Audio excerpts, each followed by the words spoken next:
Hola, ok. Hola, ¿qué tal? Buen día, espero que se encuentren muy bien. Nosotros somos estudiantes de la Universidad Michoacana de San Nicolás de Hidalgo, Facultad de Derecho y Ciencias Sociales, tercer semestre, en la sección 60. En esta oportunidad nos acompañan nuestras compañeras Ana Yara García Espino, Alejandra Álvarez Guijosa, Alma Lilia Martínez Lizama, María Berta Martínez Guzmán, Denise Alejandra Camacho Hernández, Elizabeth Cetina Ricardo, Daniela Caute Mora, Shizuko Roda Alcántar y su servidora María Susana Muñoz Guzmán. En esta oportunidad les vamos a presentar el tema de la defensa de la Constitución. Sin más por el momento, los dejo con mi compañera Berta. Ok, para hablar del concepto de defensa de la Constitución, tenemos que hablar del jurista Carl Smith, el cual hizo un libro sobre el tema.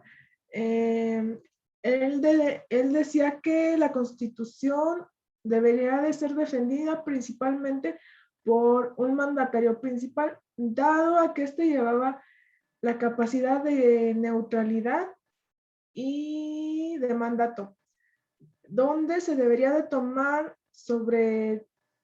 eh, sobre los intereses particulares, los intereses masivos o de un pueblo, para el progreso de la Constitución o de una nación en general.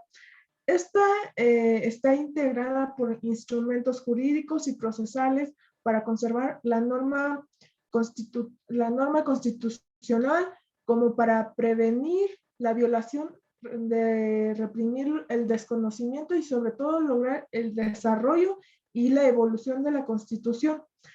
Esta se aplica ante dos normas principales, la cual es la protección de la Constitución, la cual tiene la finalidad de limitar el poder, y la justicia constitucional, que su fin es la correlación de lo que no han logrado en un buen funcionamiento.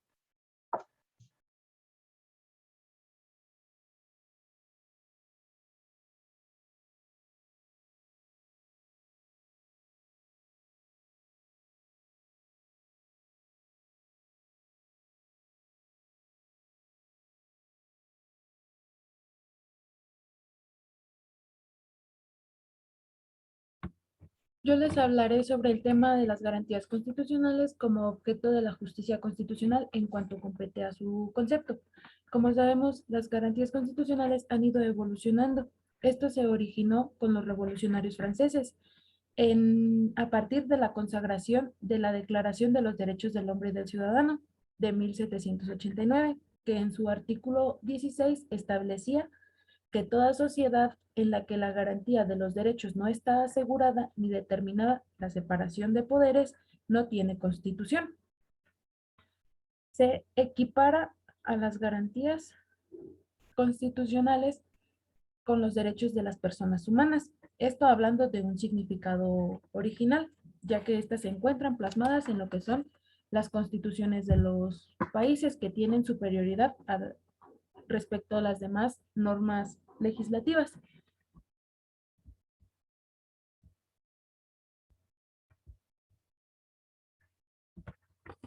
Las garantías constitucionales no identificadas como los derechos de las personas, sino como los medios jurídicos de naturaleza predominantemente procesal que están dirigidos a la reintegración constitucional, estos aplican cuando es desconocida o violada las garantías por algún órgano de poder o por particulares o bien por grupos de poder privilegiados. En México, las garantías constitucionales mexicanas constituyen el resultado de la conjugación de la unión de varias instituciones que provienen de otros sistemas jurídicos y de una evolución. Y estos, a su vez, van perfilando los instrumentos de solución de conflictos constitucionales. En conclusión, las garantías constitucionales están definidas como los medios o los instrumentos que la Constitución pone a disposición de los habitantes para que ellos mismos puedan sostener y defender sus derechos ante ciertas autoridades. De mi parte sería todo.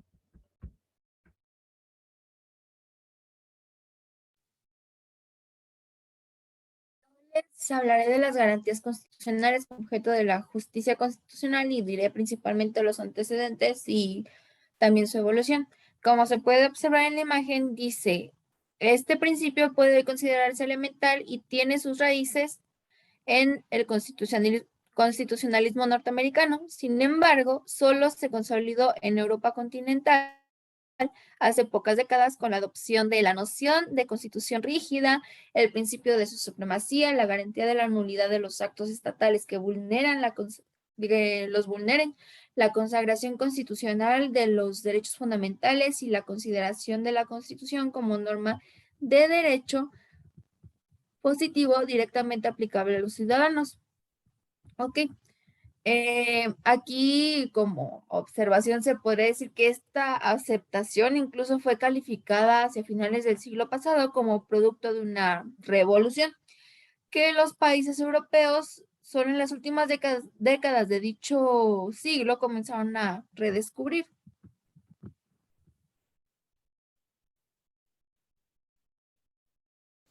Según García Pelayo, decía que la Constitución, en tanto que norma fundamental positiva, vincula a todos los poderes públicos, incluidos el Parlamento, y por tanto la ley no puede ser contraria a los preceptos constitucionales, a los principios que estos arrancan o que se infieren en ellos y a los valores a cuya realización aspira.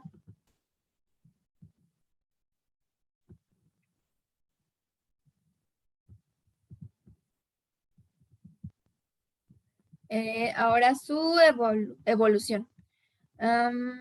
Como se ve en la imagen, dice que fue novedoso en la práctica de la España democrática y fue un concepto adoptado en los Estados Unidos de América desde los inicios del constitucionalismo. Desde el siglo XIX se siguió en los países de América Latina. También fue el concepto que se adoptó en Europa después de la Revolución Francesa y fue abandonado durante el siglo XIX. Fue redescubierto durante el siglo pasado, particularmente después de la Segunda Guerra Mundial. Para finalizar mi tema, dice que este concepto de constitución en los sistemas jurídicos europeo continental, como ya se dijo, cambió después de la Segunda Guerra Mundial, volviéndose nuevamente a la concepción original de ley suprema, con normas directamente aplicables tanto a los órganos del Estado como a los individuos, juzgadas por tribunales y no como simples buenas intenciones, tal como lo consideró la Corte Suprema de los Estados Unidos. Eso sería todo de mi parte. Ok, ya les voy a hablar acerca de los sistemas de justicia constitucional. El jurista mexicano Héctor Fixamudio define este concepto como el conjunto de procedimientos de carácter procesal por medio de los cuales se encomienda a determinados órganos del Estado la imposición forzosa de los mandamientos jurídicos supremos a aquellos otros organismos de carácter público que han desbordado los límites que para su actividad se establecen en la misma Carta Fundamental. ¿Esto qué quiere decir? Esto significa que busca garantizar el ejercicio pleno de los derechos humanos mediante instituciones jurisdiccionales independientes y a través de criterios que otorguen certeza jurídica a la ciudadanía. Por tanto, podemos definir el concepto de sistema de justicia constitucional como un conjunto de instituciones, procesos jurisdiccionales encaminados a un único poder judicial que permiten hacer exigibles los postulados a las constituciones. El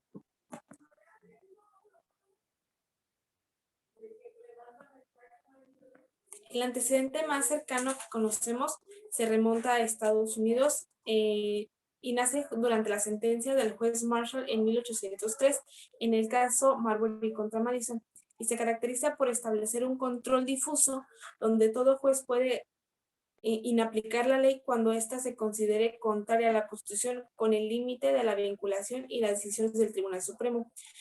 Aunque no es el antecedente más próximo, sí es uno de los más conocidos y uno de los más recientes y que dieron una de las pautas principales para acuñar bien este término, que en pocas palabras únicamente busca la defensa de los derechos humanos que prevalecen en la Constitución. De mi parte sería todo. El sistema concentrado. Bueno, pues yo les hablaré un poco de lo que es el sistema concentrado. En el sistema concentrado, el control se ejerce en vía directa ante un órgano especial y a través de un planteo abstracto en el que se pretende la declaración de inconstitucionalidad de una ley. Lo que se busca del órgano jurisdiccional es una declaración de inconstitucionalidad de la norma impugnada, de ahí que la norma sea objeto central de la impugnación. En otras palabras, se le cuestiona al juzgador si esta norma está contraria al texto constitucional. El control central. Este sistema de control también se denomina europeo o kelseniano porque fue inspirado por Hans Kelsen. La configuración más pura del sistema de control es confiado a un solo órgano jurisdiccional especializado. El control concentrado tiene su antecedente e influencia en los países europeos, especialmente en Francia, donde se comenzó a institucionalizar hasta el grado de evolucionar a nuestros días. Estos controles aseguran que no existe ninguna norma por encima o contra de la Constitución y lo asentado en los tratados internacionales. En México, el único órgano jurisdiccional facultado y especializado para ejercer este control es la Suprema Corte de Justicia de la Nación. Entre las características del control concentrado está este control está encomendado a un órgano especializado que detenta el monopolio de las competencias para conocer de la inconstitucionalidad de las leyes. El procedimiento se inicia mediante el ejercicio de una acción de inconstitucionalidad por vía directa. El sistema legitima la actuación de determinados órganos demandantes y los efectos de la sentencia son erga omnes y expulsan a la norma del ordenamiento jurídico. Las características es que otra puede ser también de este tipo, es que el órgano facultado al declarar una norma o ley inconstitucional la puede desechar sin ningún efecto, sin ningún efecto jurídico.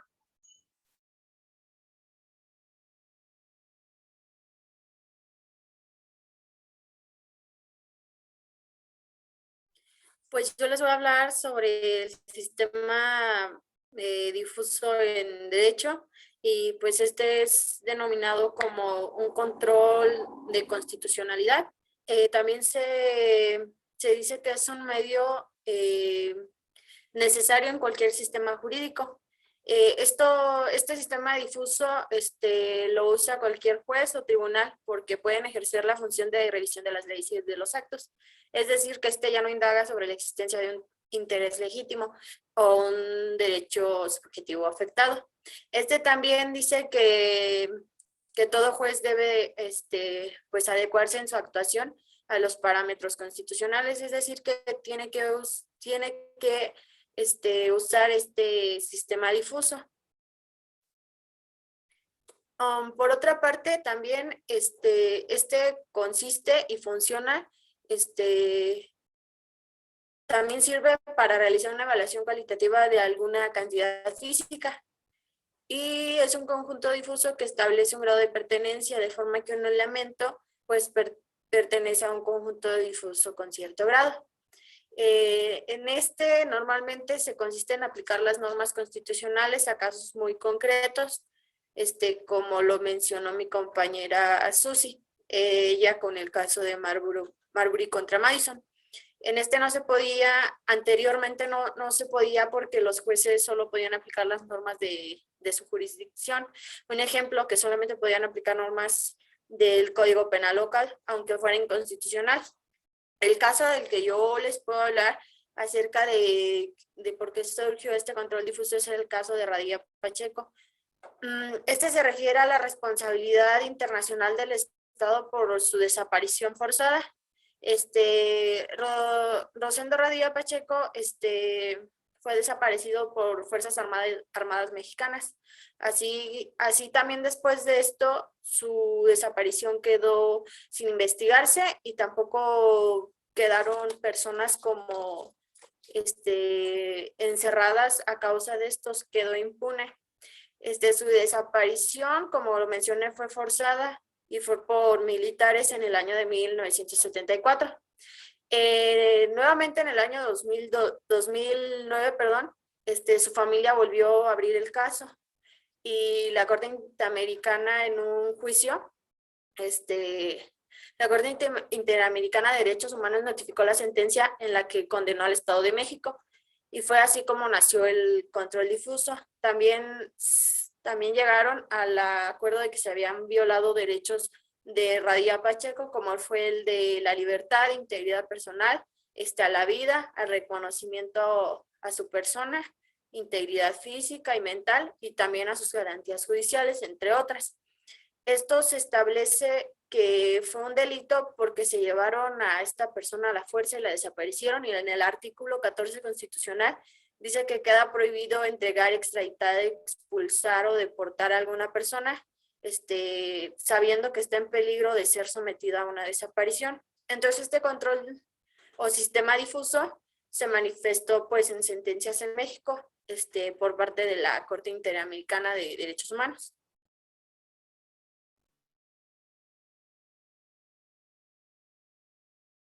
Bueno, ahora bien, ya hablaron un poco de lo que es el sistema concentrado y el sistema difuso, pero existe un tercer modelo de control que se denomina mixto y es del cual yo les voy a hablar. Bueno, este es caracterizado por la existencia de una corte constitucional. Esta corte pues es de carácter jurisdiccional concentrado, que actúa como un tribunal colegiado permanente de jurisdicción privativa. Pues independientemente de los órganos del Estado, tiene la finalidad de defender el orden constitucional y las demás atribuciones conferidas por la norma suprema. Y pues también esto es conforme a cuyas sentencias tienen como efectos la presencia de tribunales o jueces.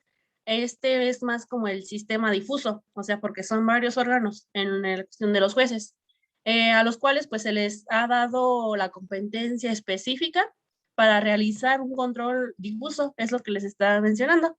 Bueno, pues lleva a aplicar una ley en el caso concreto para ser contraria al orden constitucional. Bueno, en los países en los cuales existe, pues, su control constitucional es dado funcionamiento paralelo con un método de control de constitucionalidad difuso para ejercer a todos los jueces.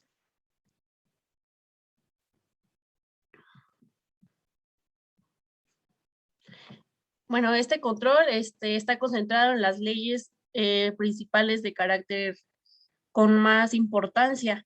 Y nada más como para concluir con esto, pues queda hacer referencia a que en estos casos de sistema mixto o integral, pues los jueces no están autorizados para abstener de ejercer el control de constitucionalidad difuso y remitir la decisión de la cuestión constitucional. Esto sería todo de mi parte.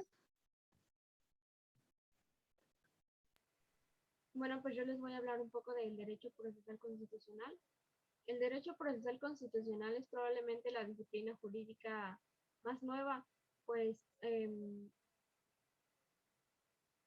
pues aunque sus antecedentes pueden remontarse a los tiempos antiguos del derecho público, su contenido, denominación y enseñanza aparecen en la segunda mitad del siglo XX. Hugo Alsina define al derecho procesal como el conjunto de normas que regulan la actividad jurisdiccional del Estado para conseguir la aplicación de las leyes sustantivas o de fondo, y su estudio comprende la organización del órgano judicial, la determinación de las competencias de las autoridades judiciales que le integran y la actuación de los jueces y de los sujetos procesales que intervienen en la sustanciación de los procesos.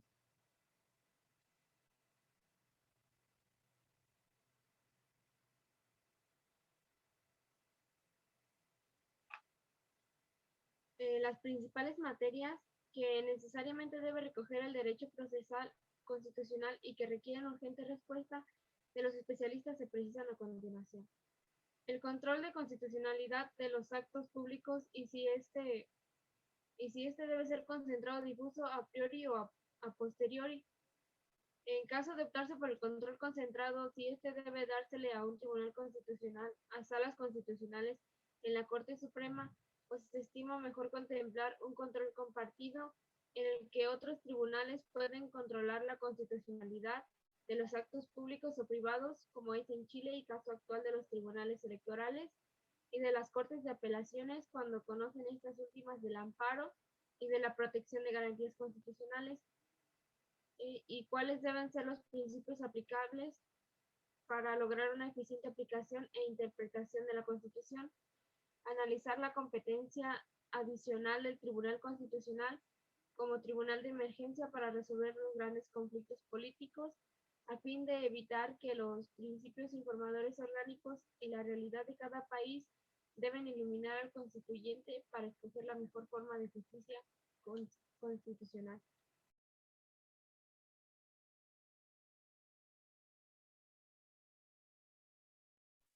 Yo les voy a hablar sobre el derecho procesal constitucional en México. Como bien mi compañera Alma ya mencionó qué es lo que es el derecho procesal constitucional, establece las normas procesales orgánicas y funcionales necesarias para la eficacia real de la normativa constitucional. Este derecho procesal en México se abre paso a la tendencia hacia el análisis sistemático de nuestros instrumentos de tutela de las normas constitucionales, y desde este punto de vista se considera que puede señalarse como más importantes las siguientes garantías constitucionales cuyo conjunto integran lo que puede clasificarse de derecho procesal constitucional en México.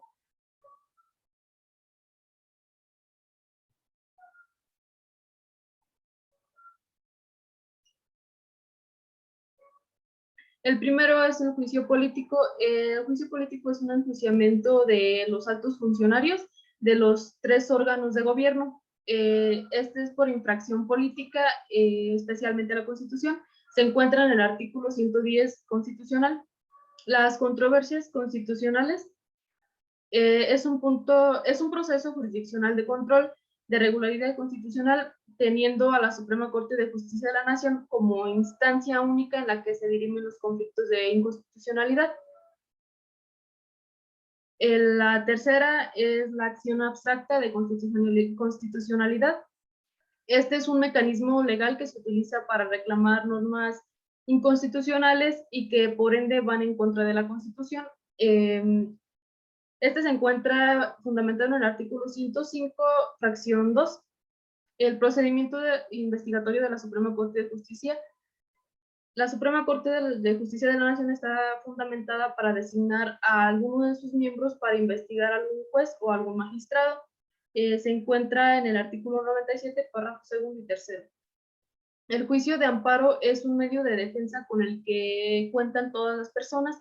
Este es para salvaguardar los derechos que se encuentran en la Constitución y no se infrinja sobre ellos. Se encuentran en los artículos 103 y 107.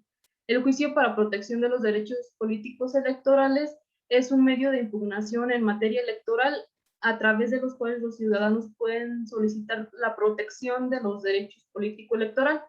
Se encuentra en el artículo 99, fracción 5. El juicio de revisión constitucional electoral es un instrumento que tiene como objeto establecer la posibilidad de combatir la inconstitucionalidad respecto a los actos o resoluciones de autoridades electorales.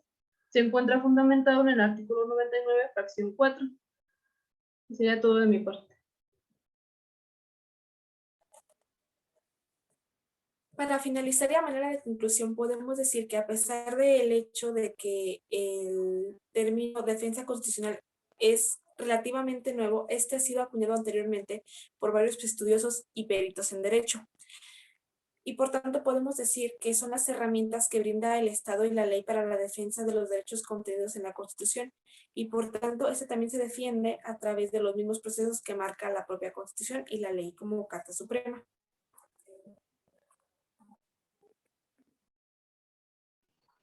Bueno, nada más aquí quedaría hacer hincapié de que aquí están las referencias para el que guste como consultar la información más a fondo.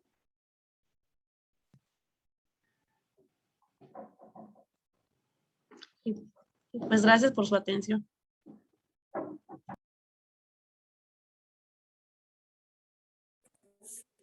Yay.